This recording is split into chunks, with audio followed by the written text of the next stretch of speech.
Bang Fahri kan tadi sebut Nasdem dengan Anies ini perjudiannya sangat tinggi.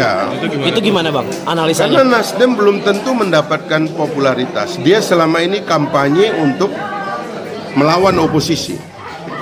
Tiba-tiba sekarang bersama oposisi. Itu perjudian. Bagaimana kalau efeknya, ya kan?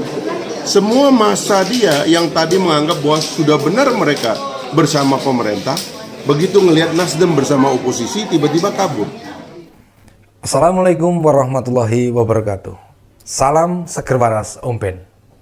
Setelah mengungkap tentang Bohir, Bung Fahri Hamzah kembali melontarkan pernyataan menarik. Bang Fahri menyebut Nasdem menyalonkan Pak Anies Baswedan dan Pak Anies yang menerima pencalonan Nasdem sebagai sebuah perjudian. Artinya menandakan kedua belah pihak sulit disatukan. Pantas saja sampai sekarang kita semua bisa menyaksikan dampak dua entitas yang beda jenis disatukan, efeknya kemana-mana. Yang berencana koalisi itu kan Nasdem, PKS, dan Demokrat dengan menjagokan Anies sebagai calon presiden untuk kandidat cawapresnya belum ditemukan, alias masih negosiasi. Rencana deklarasi 10 November gagal dan belum tahu kapan akan digelar. Sudah begitu, koalisi ini bernama Koalisi Perubahan. Lengkap sudah. Mereka akan makin sulit diikat serta berubah-ubah tiap saat. Bukan karena nama koalisinya, tetapi karena memang mereka sesungguhnya berbeda, sulit disatukan. Mari kita ungkap di Om Ben, Opini dan Beni sore hari ini.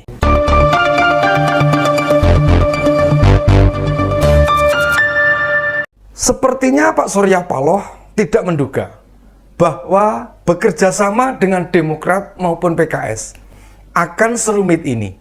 Ditambah entitas atau lingkungan mereka sebenarnya berlawanan jika Nasdem dalam 8 tahun ini dekat dengan pemerintah. Sementara di parpol pimpinan Ahmad Saiku maupun AHY kebalikannya. Dan 8 tahun itu bukan waktu yang sebentar. Nasdem pasti merasakan betul bekerja sama dengan Pak Jokowi itu membutuhkan komitmen, dedikasi maupun integritas yang jelas. Makanya kelompok oposisi 8 tahun ini seperti kehilangan taringnya. Bukan hanya tidak bersuara keras, namun hampir sudah tidak dianggap oleh masyarakat. Justru oposisi yang banyak muncul di pemberitaan cuma oposisi jalanan. Oposisi yang hobi demo, meski tak jelas tuntutannya apa. Atau yang juga terlihat tidak seiring sejalan, ya Pak Anies itu sendiri. Meski sempat menjabat sebagai gubernur, tetapi faktanya berbagai program maupun kebijakan yang dijalankan Pak Anies tidak linear dengan kebijakan pemerintah. Bang Fahri juga mengingatkan, akibat dari koalisi ini tidak diraih popularitas. Baik Nasdem menjadi populer di kalangan PKS dan Demokrat, maupun Anies jadi populer di kalangan akar rumput Nasdem. Hingga saat ini kita tidak banyak tahu apa sebenarnya yang melandasi Surya Paloh menjagokan Anies. Jika berbasis pada elektabilitas, masih lebih unggul Prabowo dan Ganjar Pranowo dibandingkan dengan Anies Baswedan. Jika memilih tokoh yang elektabilitasnya tinggi dan tidak memiliki parpol, tentu mendorongnya akan lebih susah. Sebab tokoh yang elektabilitasnya tinggi tanpa partai politik akan menemui tantangan besar di tingkat para pendukung. Ada perbedaan mencolok. Masa pendukung Anies itu marah serta tidak suka pada pemerintah.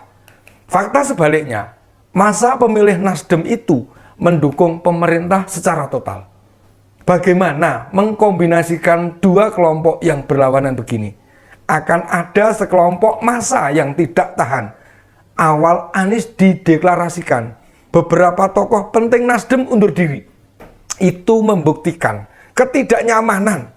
Hal-hal begini semestinya menjadi pertimbangan penting Pak Surya Paloh. Pendukung loyal Pak Anies juga diisi sekelompok masyarakat Islam yang marah atas kriminalisasi pada beberapa tokoh Islam.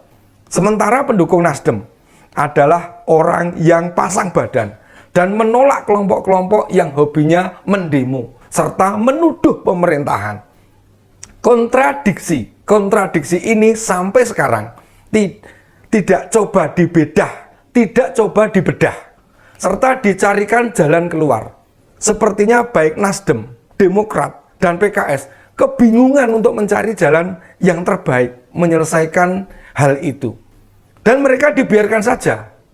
Hal itu menjadikan berbagai percakapan di media sosial makin tidak jelas positioningnya.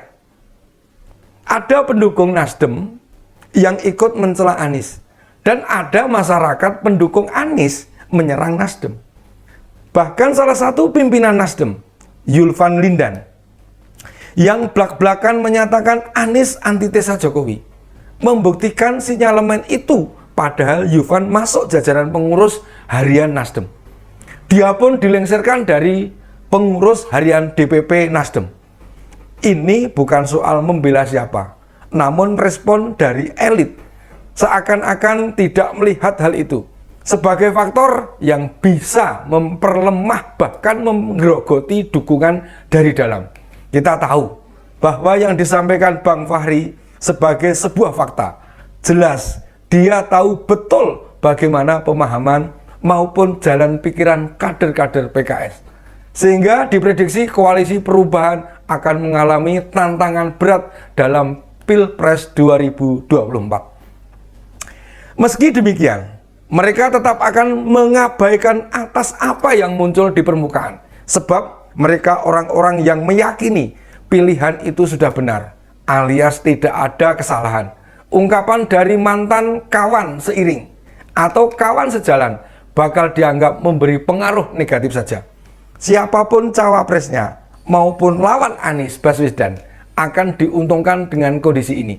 Maka pertarungan Pilpres akan seru bila diikuti minimal 3 pasang. Tetapi jika hanya 2 pasang, maka pasangan capres dari koalisi perubahan tidak akan berbicara banyak atau meraup suara tinggi.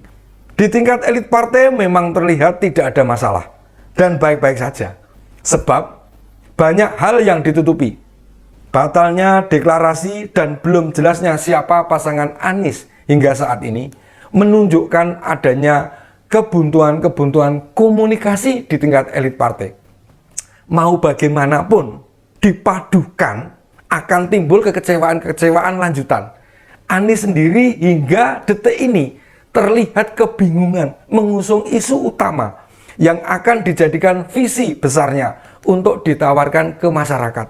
Jadi, banyak pihak mengupas apa yang terjadi di koalisi perubahan karena memang baru mereka yang memproses persiapan menghadapi Pilpres, sedangkan parpol lain lebih banyak menunggu apa yang akan dilakukan PDIP.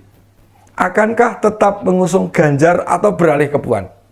Sepertinya koalisi Indonesia Bersatu yang berisi Golkar, P3, dan PAN maupun koalisi Gerindra PKB benar-benar akan menunggu momentum tersebut. Mereka berharap jika Ganjar tidak diajukan PDIP, maka akan mereka tarik.